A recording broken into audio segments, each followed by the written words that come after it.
it up. And your previous two seasons with the Lions, you had strong offensive performances, 40 points.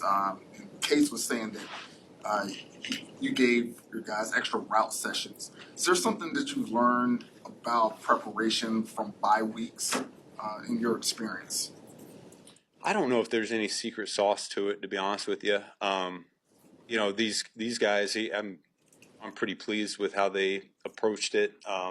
I don't think a whole lot of them went out to Cancun and went partying or anything like that. I think a lot of them stayed local and they just wanted to get their bodies right, wanted to get sleep back in order. And so they should be feeling fresh right now. We had a couple extra route sessions, but that's as much conditioning as it is just being on the same page, hooking up. But no, it's each week's its own deal. I mean, love to have another 40-point game, but it's one of those things you never know. We got to go earn it. We got to have a great week here in terms of our preparation, and then we got to go out and execute, hopefully better than we have the previous 4 weeks. And so that's what we're looking to do. I really don't think of it anything coming off the bye or anything like that. It's just we're on to the next one. You obviously ended your season last year playing against the Commanders. What did you learn from that game that is applicable this year? Shoot, man, you need to play complementary football to beat this team. This is a really good football team. I think Dan Quinn's an outstanding coach. He has been, whether it was Atlanta or Washington now, I mean, it really doesn't matter. He's fielded good teams. These guys play hard. They play inspired football. There are a lot of similarities between what we faced a couple weeks ago with the Raiders and a Pete Carroll-led team and a Dan Quinn-led team, in my opinion. I think, I say it, when you turn on the tape and you see special teams playing so fast, so violent, so physical, I think that says a lot about your football team. I like to think we do the same thing on our side, led by Coach Hightower there. But that's I can't say enough good things about the identity. It's physical, it's fast, and you can tell that they're a really unified group. Ben, with your running game, when you've talked about this lately, you've spoken highly of Swift and said there's more like collective problems here. What generally needs to improve in terms of your role as the play caller with that and the offensive line?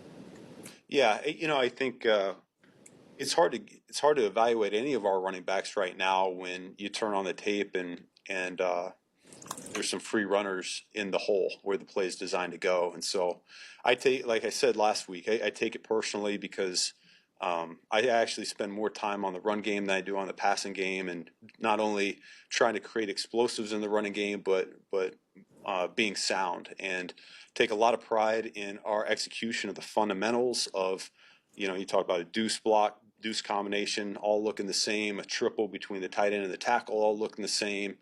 And we're not quite there yet. And so it's been a race since training camp started. We get pads on. That's when the full speed starts happening, and you get linebackers that are coming downhill and pulling you off your double teams, and we're just not reacting fast enough right now. And so we got to learn from everything that we put on tape so far as an entire unit, so that those combinations can be a lot cleaner. And so we give our runners a chance, because we do have some dynamic players, whether it's our running backs or our receivers, that if we can give them a chance to get a little bit of green grass, they take advantage of it. But we just haven't done it consistently enough. What stands out to you about Jaden Daniels as a runner? Yeah, dangerous. I think that's he's a big reason why their running game is what it is. He strikes a lot of fear into opposing coaches, because you look at him and you got to account for him, not just as an accurate passer, not just as a scrambler, but the quarterback-driven run game that they do a lot of. And so fast, slippery. It's going to take all 11 guys playing disciplined football to make sure we contain their attack. Ben, where has Caleb grown in playing within structure? I know that was a priority for you guys in the preseason. 5 weeks in, where is that showing up the most? Yeah, I think when you turn on the tape, I think that shows up every single week. I see him playing the game with his feet more, to where he's at the top of his drop, he's ready to deliver the ball to the primary receiver in a good throwing posture and position so that he can be accurate with it. And then if it's not there, he quickly progresses to 2 to 3, and then will end up taking off if need be. But I think that's the best thing, is just knowing where his eyes need to be, combine it with the footwork.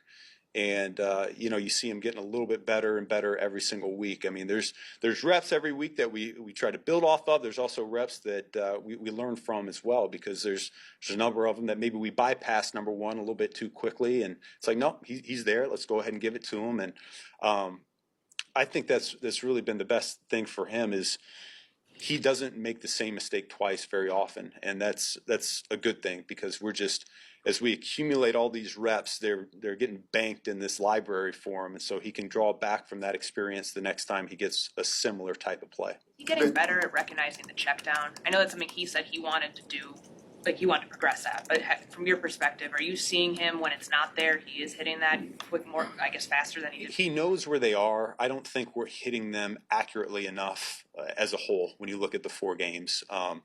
He's very, we've been talking about being completion driven, and so he's very conscious of that.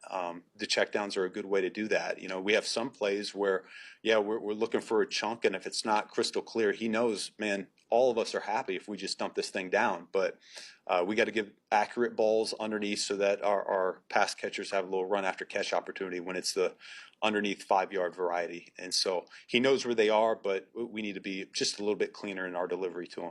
Ben, what does getting Kyler Gordon back allow you to do? Hopefully it allows us to unlock a few things on defense. I mean, he's one of the bigger playmakers, I think. I've got a lot of experience being on the opposing sideline from him, and a ton of respect of how he can impact a game. I think there's only a handful of nickels in this league that you really have to account for, both as a coverage player, but also a guy that likes to be nosy in the run game, and could be part of the solution for us here in terms of shoring up our run game as well. I think he's got those natural football instincts that are really hard to coach and hard to teach. And when you have enough players like that, that's where you really take off in a hurry.